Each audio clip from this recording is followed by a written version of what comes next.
But when it all happened, I was filming away, so there was. I'm like the rock of the family, especially when it comes to, times where it's like family is really needed, and now I think I'm back. This story never really cooled off. It just went quiet, and that silence made everything feel heavier, not calmer. When things go quiet like that, it doesn't mean the questions vanished. It means people leaned in closer and started watching every move even harder. Now, the word spreading behind the scenes is that Quincy Brown may be tied to a documentary-style project revisiting Kim Porter's timeline, with 50 Cent possibly involved quietly behind the curtain. If that's accurate, this isn't random internet talk anymore. It feels like a hard reset of the entire conversation.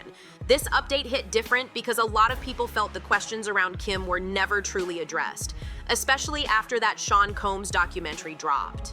It barely scratched the surface, skipped over major gaps, and instead of closing the book, it left the door wide open and curiosity louder than ever. That silence didn't slow anything down. It fed more whispers. The internet kept circling the topic quietly until now, because word is spreading that Quincy, Kim's oldest son, could be working with 50 on a series-style rollout that puts his mother's story front and center. That rumor alone had timelines lighting up fast. People still remember Quincy showing up to the trial for just one single day, one appearance, and then fading back out again. Some read that as quiet loyalty, others saw strategy, but either way, it stood out. What really separates Quincy is how he moved afterward. No emotional posts, no public defending, no messy online back and forth. He stayed composed, stayed distant, and kept himself clear of the chaos. I don't mean to be the super big brother dad, but this is nuts. I might record the whole ride. Might run out of storage. I forgot my license is in my Oh, you need that. What'd you forget? My license. And what do you need to drive? And that calm approach made people watch him even closer. And here's a detail people keep stressing loudly. Unlike many names pulled into headlines, lawsuits, and public claims tied to this situation, Quincy has never been personally accused of wrongdoing in the public record. And that distinction matters more than most realize. That clean image is exactly why some people see Quincy Brown as different, even though Sean Combs helped raise him. That contrast keeps getting brought up more and more, especially now that the conversation has shifted from emotion to straight strategy. Online commentary frames Quincy's silence as a move, not weakness. The theory floating around is that he stayed close just long enough to look out for his sisters, while keeping himself out of the splash zone when everything around the family felt unstable and unpredictable. Not loud, not reckless, just calculated distance. Then the situation around Diddy shifts, and the energy changes completely. With Diddy now facing serious legal pressure, people believe Quincy may finally be in a position to tell the story on his own terms, not through public blame or finger pointing, but through a structured deep dive into Kim Porter's life, her official timeline, and the unanswered questions that never stopped following her name. And if 50 Cent is truly involved, the temperature jumps instantly. He doesn't enter stories quietly. He enters to grab attention and steer the narrative. That alone reshapes how people see this entire possible rollout. Quincy has always moved differently from Diddy's other sons, and people have noticed that for years. Even when the spotlight was intense, he wasn't chasing headlines or feeding the noise. That's where some of the wilder internet theories started popping off, hinting at protection or some kind of double play. But the visible facts don't really support the extreme versions, especially since Quincy was seen standing with the family during the trial. So most people now see those dramatic theories as a stretch. What keeps coming up instead is something simple and undeniable. Quincy stayed mostly silent about his mom. No sit-down interviews, no viral speeches, no public blame, just quiet. And now the timing is what has everyone leaning in hard. Because if a full documentary is actually being built around Kim, the behind-the-scenes tension, and the unanswered questions tied to her story, then this isn't random noise anymore. It looks planned, controlled, and intentional. Once a spotlight hits a story like this, the internet never really lets go. Timelines get replayed, paused, and dissected piece by piece over and over again.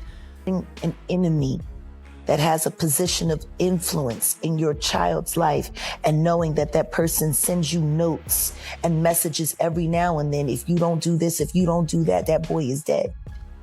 On November 15th, 2018, Kim Porter was found unresponsive at her home in Los Angeles, and the news sent shockwaves immediately. A family member reportedly found her in bed, emergency responders were called, and she was pronounced later that day at just 47 years old. The reaction online and across the industry was instant and intense. The official medical record later listed lobar pneumonia as the cause, with the medical examiner ruling it a natural passing. On paper, that sounds straightforward, but public discussion keeps circling back to the timeline, not the label. Reports say Kim first mentioned a sore throat around November 7th. By November 12th, sources claim she was dealing with fever and fast-moving symptoms, and that rapid progression is what keeps people questioning things even now. According to reports, she tested negative for flu and strep and was treated with antibiotics and additional medication. Then comes the detail that really sticks with people. Family statements later shared that by November 14th, her condition appeared to be improving. Her temperature reportedly dropped, and she was said to be stable enough to receive a massage that evening. That moment keeps replaying in discussions. People stop right there and say, wait a second. If she had serious respiratory issues earlier that week, how did things seem to turn around so quickly, right before everything changed? That contrast in the timeline is what keeps the conversation alive. Not accusations, not conclusions, just unanswered questions that never fully faded, even years later. Another detail people keep pointing to is that the identity of the massage provider was never publicly clarified in detail, which left room for speculation, fair or not. That lack of clarity became another loose thread the internet couldn't stop pulling. The coroner's report also noted no history of substance or alcohol abuse and no known long-term health issues. By most public accounts, Kim Porter was viewed as healthy and active, and that reality is exactly why the questions never fully went away. Not long after everything unfolded, one of the first people to publicly question the official explanation was Kim Porter's former partner and Quincy Brown's biological father, Al B. Sure. He openly said he saw Kim not long before her passing and claimed she didn't look seriously ill at that time, which immediately caught people's attention. And Quincy's missing. Quincy's missing. Oh. And lastly, After he was questioned by the feds. After. I wouldn't be surprised if he was in witness protection. As time went on, Al became more vocal, saying the official explanation didn't line up with what he personally believed based on what he witnessed. He was careful with his wording, though. He never framed it as proof, just disbelief. And that distinction mattered to people paying close attention. In July 2020, Al posted an older emotional video of himself, along with a caption explaining how deeply the news affected him. In that same post, he suggested he didn't believe events unfolded the way they were publicly summarized, pointing to how strong and well Kim appeared around major family moments. They had just celebrated Quincy, which made the timing hit heavier for him emotionally. He ended that post with a hashtag that many people interpreted as subtle criticism toward the public tributes that followed. That post didn't stay up long. Al later deleted it and explained that Quincy reached out because the post was emotionally triggering. But even after taking it down, Al didn't completely back away from his position. He continued implying that the official explanation still didn't make sense to him personally. And once the post disappeared, the internet did what it always does. It started filling in the blanks. Some commenters speculated Quincy felt pressure to step in. Others suggested someone wanted tighter control over the situation or distance between Quincy and his biological father. None of that is confirmed, but the speculation alone shows how fast narratives can spin when silence meets uncertainty. None of those theories are verified, but they highlight how quickly stories shift when people sense unseen influence behind the scenes. Once that feeling sets in, every caption, every post, and every move gets analyzed from 10 different angles. Through all of it, Al B. Sure stayed planted.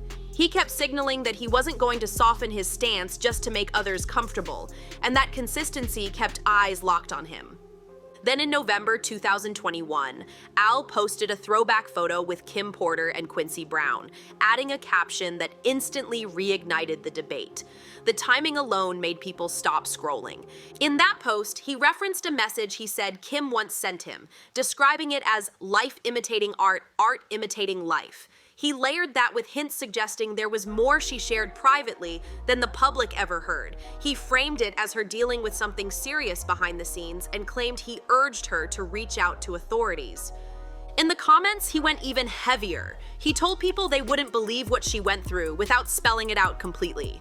That's why the post hit so hard, not because of details, but because it pointed toward a bigger story without fully naming it. Then things took an unexpected turn. Not long after that period, Al was hospitalized following a sudden medical emergency that never received a simple public explanation. Later, he shared that he collapsed unexpectedly while working in the studio. He described doctors being surprised by how many serious health issues appeared at once, and what followed shocked fans. That Kim, and it's in the this is in the documentation, shout out to paperwork. He looked in the paperwork and it said Kim received a massage for about an hour when she's supposed to have full-blown pneumonia. Who gives somebody a massage when they got pneumonia? And do we know whether she used that baby oil or not for that massage?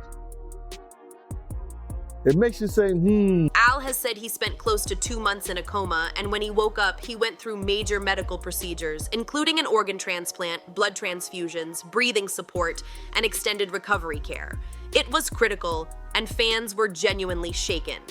After that, social media did what it always does. People lined up timelines, compared dates, and built theories, even though nothing was officially confirmed. The speculation moved fast, fueled by unanswered questions and emotional posts that never fully faded. Those timeline comparisons aren't proof of anything, but they show how quickly suspicion spreads when the public feels like parts of a story are missing.